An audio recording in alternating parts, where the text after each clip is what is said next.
আসসালামু আলাইকুম বন্ধুরা, সবাই কেমন আছেন? আশা করছি সবাই খুব ভালো আছেন। টাইম টু ট্রাভেল চ্যানেলের পক্ষ থেকে আপনাদেরকে আন্তরিক অভিনন্দন জানাচ্ছি। আপনাদের সাথে আছি আমি ইব্রাহিম সুমন। আজকে মূলত আমরা বুলগেরিয়া সেশনটা শুরু করেছি। বুলগেরিয়া নিয়ে আমরা ধারাবাহিক কয়েকটা সেশন করবো। এর মধ্যে আজকে বুলগেরিয়ার গত যে ভিডিওটা আমি করেছিলাম ওখানে কিছু ল্যাকিং ছিল, কিছু ইনফরমেশন মিস ছিল। ওই ব্যাপারে আজকে আমি কথা বলবো। আমার কিছু কমেন্টে আমি ওই বিষয়গুলো খেয়াল করেছি। অনেকেই জানতে চেয়েছেন, অনেক বিষয়গুলো আমি এর আগে আলোচনা করতে পারিনি। তো আজকে আমি বুলগেরিয়ার কিছু বিষয় নিয়ে আলোচনা করব। যদি ভালো লাগে তাহলে ভিডিওটি সাবস্ক্রাইব করবেন, চ্যানেলটি সাবস্ক্রাইব করবেন, ভিডিওটি লাইক দিন, ভালো না লাগলে ডিসলাইক করে দেবেন। আর আমার একটি গ্রুপ আছে, হোয়াটসঅ্যাপ গ্রুপ। আপনারা চাইলে হোয়াটসঅ্যাপ গ্রুপের সাথে অ্যাড হতে পারেন। ওখানে আমি আমার কাজ, আমার কাছে নতুন যে কাজগুলো আসে বা কাজের আপডেট, এইগুলো শেয়ার করে থাকি গ্রুপে। আমি আর অন্য কোথাও মার্কেটিং করে থাকি না। আপনারা যারা আমার গ্রুপে অ্যাড হতে চান, নিচে গ্রুপের লিঙ্ক, ডিসক্রিপশনে গ্রুপের লিঙ্ক দেওয়া থাকবে, গ্রুপের লিঙ্কে ক্লিক করে আপনারা অ্যাড হতে পারবেন। চলুন আমরা মূল আলোচনায় চলে যাই। বুলগেরিয়া বর্তমানে আসলে ভিসার ইস্যু খুবই ভালো, বলা যায় 100% ভিসা হচ্ছে। রিজেকশন হার খুব কম বুলগেরিয়াতে। তো আপনারা বুলগেরিয়ার জন্য এখন যারা অ্যাপ্লাই করতে চাচ্ছেন তারা অ্যাপ্লাই করতে পারেন। তবে বুলগেরিয়াতে যারা হাতে সময় কম, যারা 2-3 মাসের মধ্যে ফ্লাই করতে চাচ্ছেন, তাদের বুলগেরিয়া বা রোমানিয়া এই সমস্ত ইউরোপের দেশে আসলে অ্যাপ্লাই করাটা ঠিক হবে না। যারা অ্যাটলিস্ট 6 মাস হাতে আছে তারা বুলগেরিয়াতে ট্রাই করতে পারে। আমি প্রথমেই বুলগেরিয়ার কিছু কাজের ক্যাটাগরির কথা বলবো। বুলগেরিয়াতে 2 ধরনের ভিসা এখন, যারা কাজের ভিসা যেতে যাচ্ছেন তাদের জন্য হচ্ছে টাইপ সি এবং টাইপ ডি, অর্থাৎ শর্ট টাইম, লং টাইম। আপনার যেই সমস্ত টাইপ সি হচ্ছে, যে সমস্ত লোক 3 মাসের জন্য, 6 মাসের জন্য যারা যেতে চাচ্ছেন তারা হচ্ছে টাইপ সি।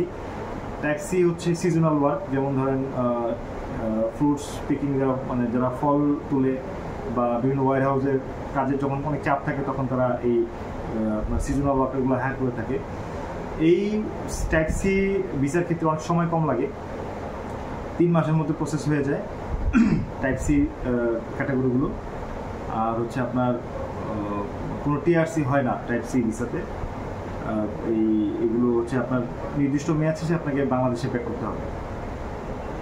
তো আবার অনেকেই যারা গেম দিতে চায় তারা টাইপ সিতে যায়, ওইখান থেকে গেম দিয়ে তারা চলে যায়। যদিও আমি ব্যক্তিগতভাবে এই অবৈধভাবে যাওয়াটা বা অবৈধভাবে গেম দেওয়াটা সাপোর্ট করি না। তারপর টাইপ সিতে যারা যায় তারা বেশিরভাগই এই গেমের উদ্দেশ্যে গিয়ে থাকে। টাইপ ডি হচ্ছে মূলত আপনার ওয়ার্ক পারমিট ভিসার লং স্টে ক্যাটাগরি। এই ভিসাতে আপনি টিআরসি পাবেন। টিআরসির পরে প্রথমে 1 বছর পাবেন, পরে 3 বছর টিআরসি পাবেন।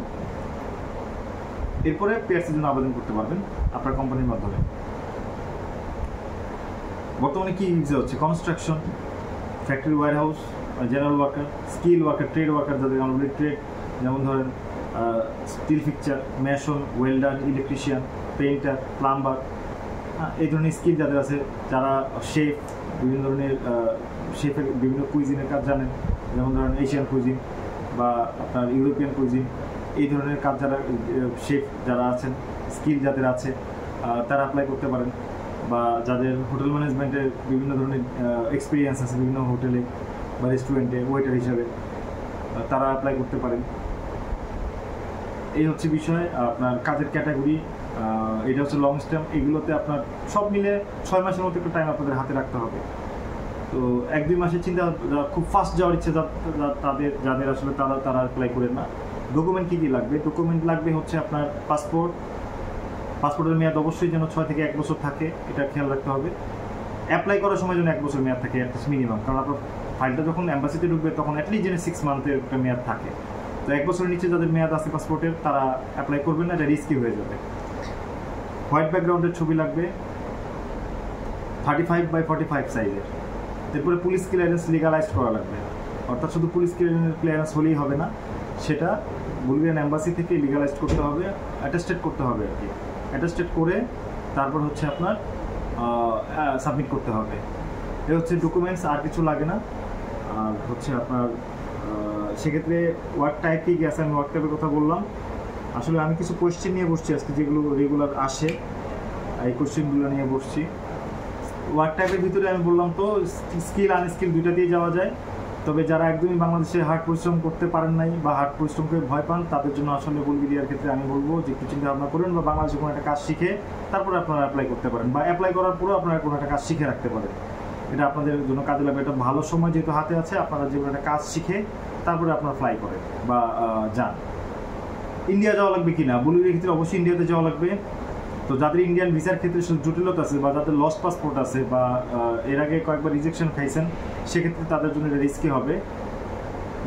ইন্ডিয়ান ভিসার যদি জটিলতা থাকে বা আপনি কনফার্ম যে আপনি ইন্ডিয়ান ভিসা পাবেন না, আপনার জন্য বুলগেরিয়া না আপাতত। এরপর হচ্ছে আপনার ইন্ডিয়াতে গিয়ে কতদিন থাকা লাগে। ইন্ডিয়াতে গিয়ে বেশি দিন থাকা লাগে না, 14 থেকে 21 দিনের ভিতরে ভিসা হয়ে যায় বেসিক্যালি। এর মধ্যে আপনি রেজাল্ট পেয়ে যাবেন।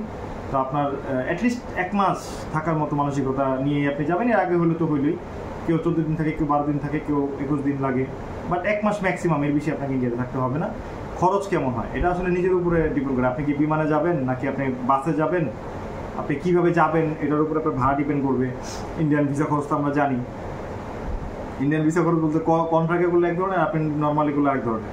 তবে আমি পরামর্শ দিব, যারা বুলগেরিয়ার জন্য ডিটারমাইন্ড, তারা সাবমিট করার পরপরই আপনারা ইন্ডিয়ান ভিসার জন্য অ্যাপ্লাই করে দেন। সাবমিট করার পরপরই আপনারা ইন্ডিয়ান ভিসার জন্য অ্যাপ্লাই করে দেন, এটা বেটার হবে। পারমিট পাওয়ার পরে ইন্ডিয়ান ভিসা করবো, ওইটা খুব রিস্কি হয়ে যায়। হ্যাঁ, এরপরে হচ্ছে আপনার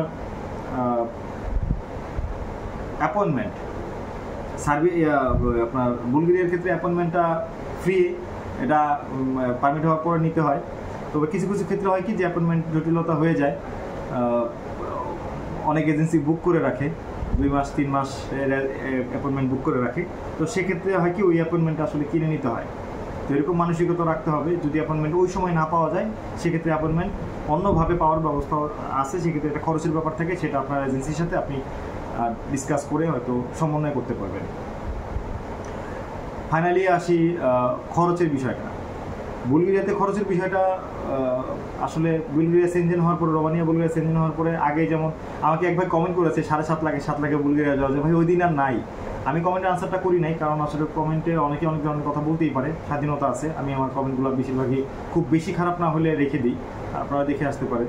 তো ভাই বলছে ওই দিন আর নাই ভাই, আপনি চেষ্টা করতে পারেন, আপনি ফাইল দিবেন, আপনার ফাইল ড্রয়ারে পড়ে থাকবে, কিন্তু ফাইল প্রসেস হবে না। বেসিক্যালি প্রত্যেকটা জায়গায় একটা মার্কেট প্রাইস থাকে, যেহেতু আমরা মার্কেটে আছি, আমরা এগুলো নিয়ে কাজ করতেছি, আমরা আসলে বুঝি। আর কোনো কোম্পানি টাকার জন্য অ্যাটলিস্ট কোনো ফাইল ছাড়তে চায় না, যদি সেটা তার রেঞ্জের ভিতরে থাকে।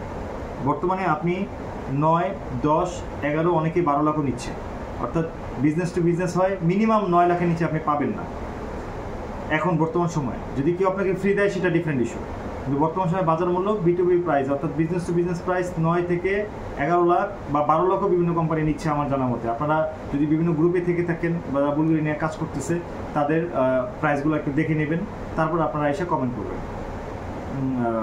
আসলে না জেনে ওই স্বপ্ন দেখে কমেন্টগুলো হবে না, বুঝতে হবে, বাজারটা বুঝতে হবে, মার্কেটটা বুঝতে হবে, যে কে কীভাবে কাজ করতেছে, কত টাকায় কাজ করতেছে। তবে আমার জানা মতে 9 থেকে 12 লাখের ভেতরে আপনি এজেন্সি ভেদে আপনি কন্ট্যাক্ট করতে পারেন। তবে 9 নিচে আশা করি আপনি পাবেন না কোথাও। 9, 10, 11, 12 অনেকেই নিয়ে থাকে, মিনিমাম 9, ম্যাক্সিমাম 12। তবে খুচরা পর্যায়ে গিয়ে মানে লাস্ট পর্যায়ে গিয়ে 12 পর্যন্ত থেকে আমার যতটুকু ধারণা। এর উপরে যদি না, এটা অনেক বেশি, কেউ 12তে সেল করে, কেউ 11তে সেল করে। তো ওইটা আমি আসলে প্রাইসটা আমি আপনাকে ফিক্স বলতে পারলাম না, কারণ এক এক এজেন্সি এক এক ধরনের প্রাইস নিয়ে থাকে। তবে মনে হয় না 9 নিচে কেউ দেয়, আর 12 নিচে বা 11 উপরে, 12 উপরে বা 11 উপরে গেলে এটা বেশি হয়ে যায়। সো এই ক্ষেত্রে খেয়াল রাখবেন।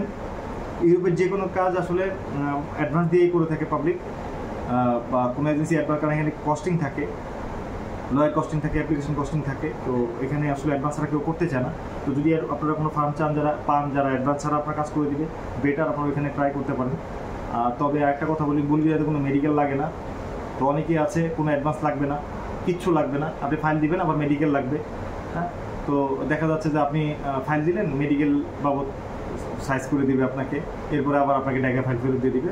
ওই দেখা যাচ্ছে প্রতিদিন 10টা ফাইল নিলে মেডিকেলের জন্য 5,000 টাকাগুলো যদি নেয়, তাহলে তো ভাই আপনার 50,000 টাকা তার কোনো কাজ না করেই থাকতেছে, ওই হিসাবটা ডিফারেন্ট। হ্যাঁ, তো সব চিন্তা ভাবনা করি আপনারা কাজ করবেন। আর বুলগেরিয়ার ক্ষেত্রে আমি পরবর্তীতে আরও আপডেট নিয়ে আসবো। এখন পর্যন্ত বুলগেরিয়ার ভিসার ইস্যু অনেক ভালো। বুলগেরিয়াতে যদি কেউ ট্রাই করতে চান করতে পারেন, সামনে কি হয় জানি না। তবে বুলগেরিয়া বা ইউরোপের যারা আসলে কাজ করতে চান, তাদের ক্ষেত্রে একটা অনুরোধ করবো যে যাদের লং টাইম ইনভেস্ট করার মতো মানসিকতা আছে, ধৈর্য আছে, তারাই এই সমস্ত দেশে ট্রাই করবেন, কারণ ভিসা রেশিও 100% হয় না, কোনো কোনো ক্ষেত্রে রিজেকশন হতে পারে। সো ওইরকম মানসিকতা যাদের আছে তারাই অ্যাপ্লাই করবেন, অন্যথায় আসলে আপনাদের সময় নষ্ট হবে, পয়সা নষ্ট হবে, মন খারাপ হবে। তো যদি আপনাদের কোনো কিছু জানার থাকে আপনারা আমাকে কমেন্টে জানাতে পারেন, হোয়াটসঅ্যাপ নাম্বার দেওয়া থাকবে, হোয়াটসঅ্যাপে যোগাযোগ করতে পারেন।